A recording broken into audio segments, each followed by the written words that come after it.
I'm back. Yeah, time for some reviews. In 2015, here we go. Ha ha. Hey, hey, hey. Maria, where's my pants? Welcome back to Little Pieces. I'll be using for the females, but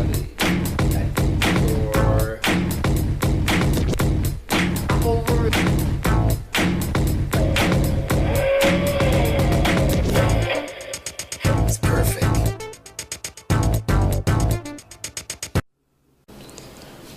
Welcome back to Little TCL. This is Scorpion72, and today we're reviewing Man Bat. This figure is from the Batman animated series cartoon from DC Collectibles.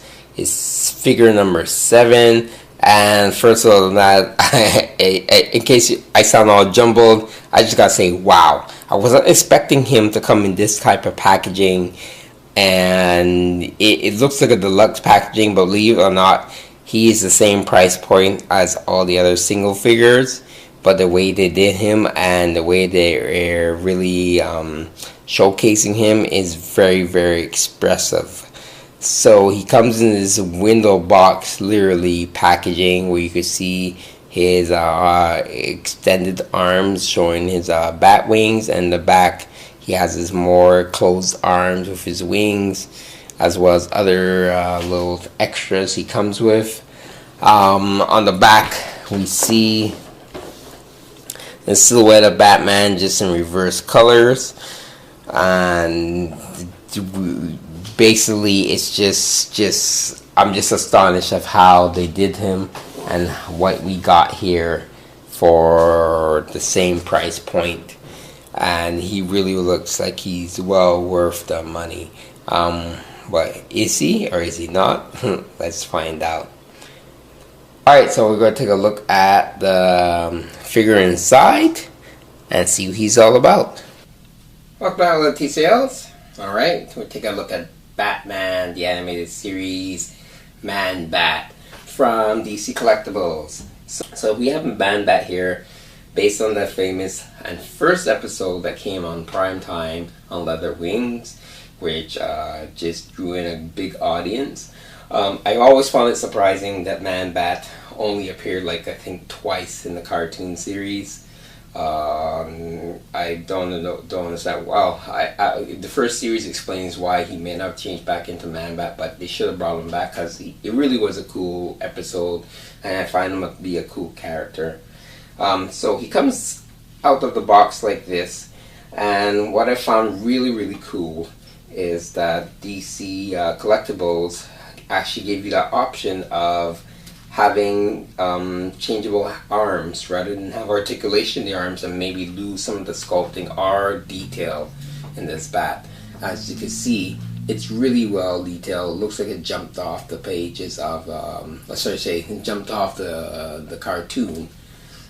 Even the back is really well detailed. He has these stumpy legs. He does need the stand. I'll say that right off the bat too, is that he does require the stand to kind of hold him up, unless you can find that ultimate balance. Excuse me. The ultimate balance like this, he can stand, but the stand is just good to have just in case, just to keep him balanced, especially if you have him with his wings open like this. It's a good idea to have him, so just to avoid him toppling over. So we're going to go through the articulation. Basically with these arms, he can only go up and down and forward, of course.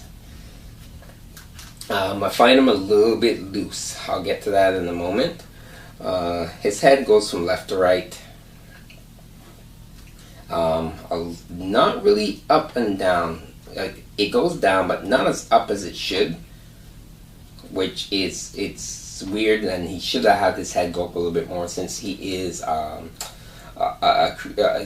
bat and he flies. I always have this thing about, if anybody flies, their head should be able to pivot up high enough to look like they're flying straight and not like they're flying looking at the ground. And that's always been one of my pet peeves, and common sense logic, that it should be like that for any figure that takes flight, or just in general, it's a natural movement. He has upper articulation in the chest, so he can swivel from side to side. He can he has our ab articulation, so he can crouch down pretty low, like this. So he's like hunching over, and then he can go almost pretty much all the way back. He has no waist articulation. He has leg articulation. I'm sorry, this one he can actually, like, he can open his legs to do almost like the splits. Here he can slightly move a little bit forward, not too much, and back he can move quite a bit for the right leg, and the left leg a little bit, but something seems to be hindering it, so he can't get as far back as the first leg.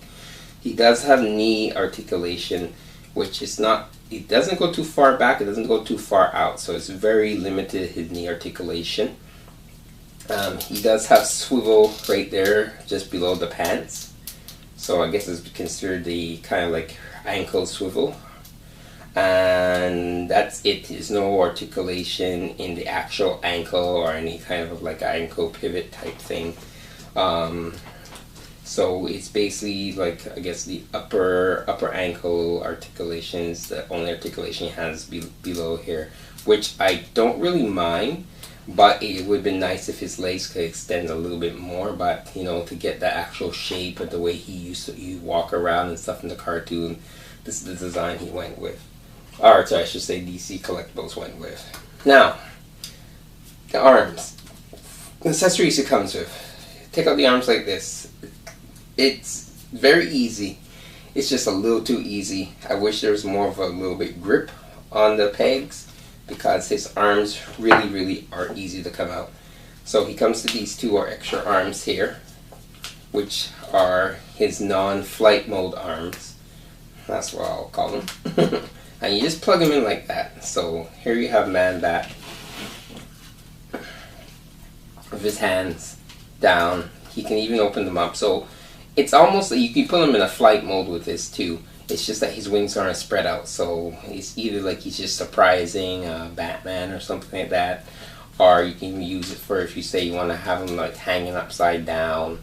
It's pretty cool, and it's nice that they gave you shorter arms, so if you want to display them on the display shelf, say you don't have a lot of room, and you do want to stand them with the rest of the figures, at least you have this option of using the smaller arms for his wings and not expand. Now, as I mentioned earlier, it seems the closer you move his wings outwards, the more loose that these things are very easy to pop out. It's good because it's a new plastic that you're using, so I don't mind the fact that you don't have to worry about breakage, but they should have added a little bit more grooves. There's a little bit of grip here, like there's 3 circles here, and that's supposed to grip the arms in the hole. They needed a bit more to really get that solid hold, because these things come out way too easy. I'm not saying it should have been stuck there like really super tight, but it should have been a little bit tighter. He does come with, as you saw earlier, he comes with the stand, which I love because it has the turn around him. He only has 2 sides to it, and these stands I use with all the figures are coming with each figure. I use these stands just to hold the figure up. Plus, it's nice. I like the artwork on it and stuff like that. And of course, at the bottom it says, you know, the animated series, so it tells you which cartoon series the character is from. The other thing he comes with is, let's stand him up over here using the stand.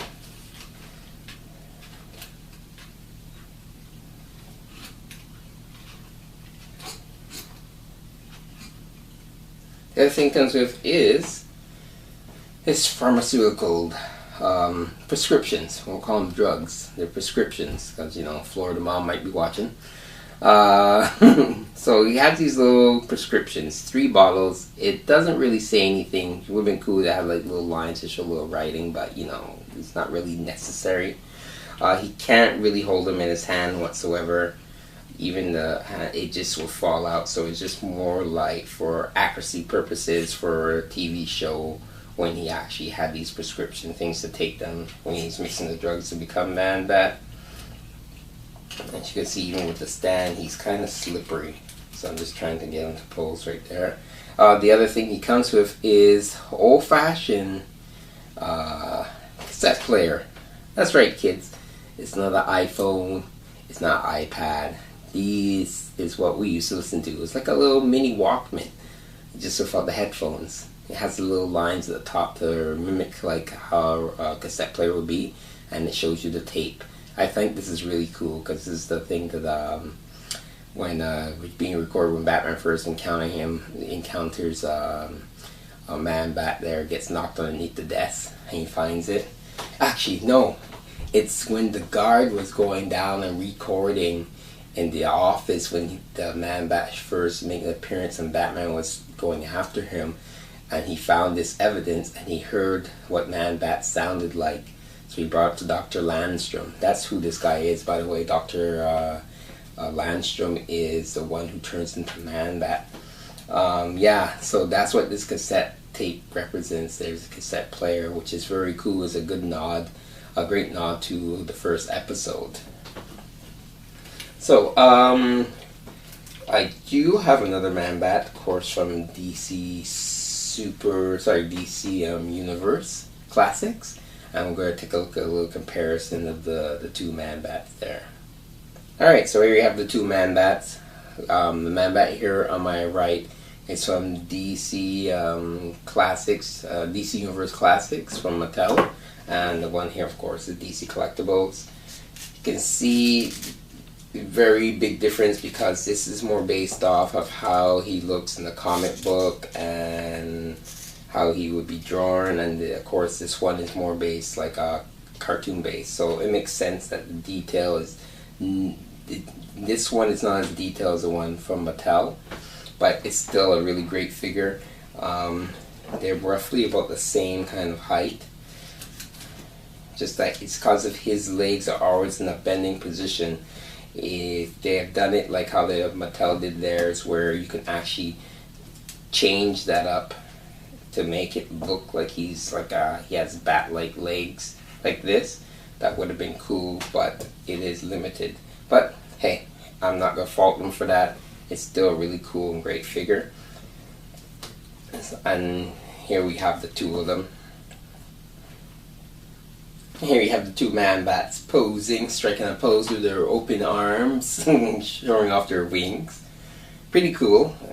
This one actually now DC Universe Classics Man-Bat kind of reminds me of Dr. Langstrom's wife there when she took the potion in one of the episodes. So later on in the series. So it's pretty cool. There you have it. This is a great figure. All the figures from this series are turning out great. Even better and more confident with the fact that they changed their production of how they're making the figures from now on. So I'm really pleased with that. Like I said, other than the arms being a little too loose to change them with the other arms, and wishing that they maybe made his knees bend a little bit more upward so you can stand a little bit more upright to give you that option. This is a great figure.